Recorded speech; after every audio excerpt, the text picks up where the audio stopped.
What's going on, everybody? This is Joe from Phandroid. It's time for another list of the most addictive Android games. We've got 10 for you this year. Let's get started.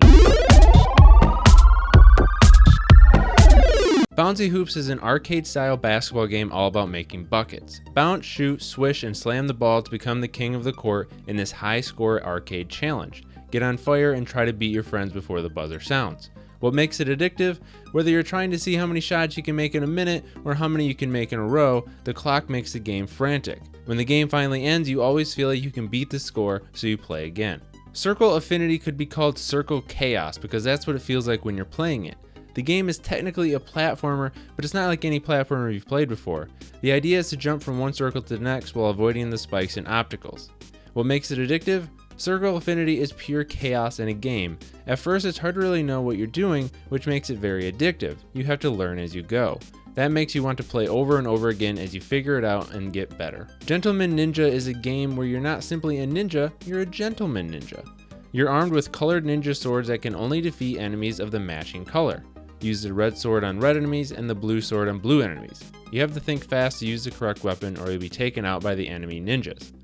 What makes it addictive? Gentleman Ninja doesn't give you much time to think. You have to play the game very quickly if you want to survive. Red, red, blue, blue, red, red, crap.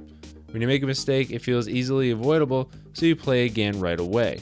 Orbble is a tricky game that requires good hand-eye coordination. You are the gray ball. The goal is to avoid the red balls and collect the green balls. You do this by hopping between the orbits. The real difficult part is that the orbits move at different speeds and directions. It takes great reflexes and skill to survive as long as possible.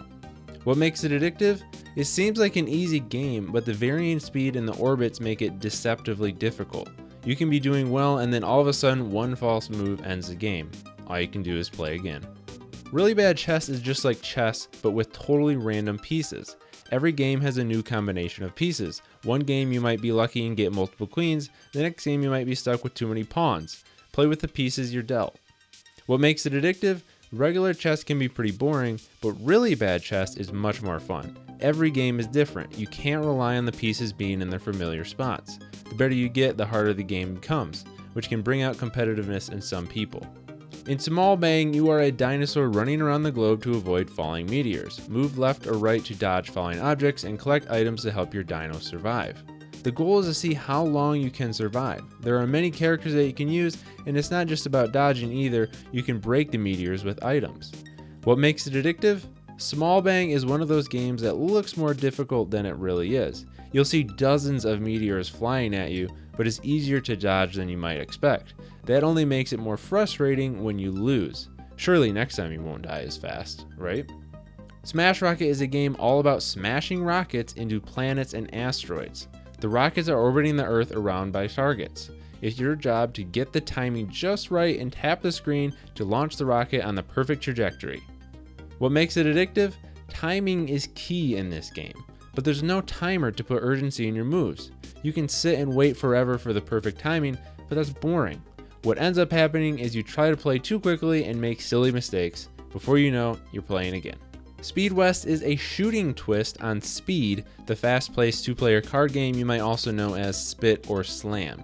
To win at Speed West, you need to be quick with the cards and even quicker with the trigger. Tap the gun before your opponent to get all the cards. What makes it addictive?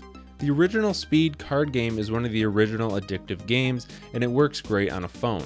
The guns add an extra element that makes your reaction time even more important.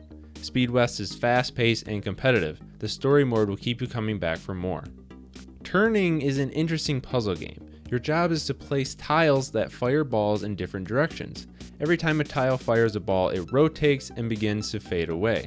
The trick is to set up massive chain reactions to clear the board, because if the board fills up, you lose. What makes it addictive? Turning is a puzzle game that takes a lot of planning and strategy. You have to think about how all the tiles will rotate and where the ball will end up. Getting a long streak is a great feeling. When there's eventually no more room for tiles, you'll be anxious to try again. VOI is a puzzle game all about subtraction by addition. When you place a shape over the top of another shape, the overlapped area disappears. Using this logic, the goal is to create the shape at the top of the screen with the shapes at the bottom. Drag and drop them to create the desired shape. What makes it addictive? VOI is a mellow game. There are no timers or start from the beginning deaths. You can try each level over and over again until you get it right. The laid-back feel will suck you in for hours and hours. It's a great stress-free way to kill time. That's our list for this year. Be sure to check out our previous videos for the most addictive games of 2014, 2015, and 2016. You'll be sure to find many more games that will suck up your free time. But until next time, thanks for watching and we'll see you later.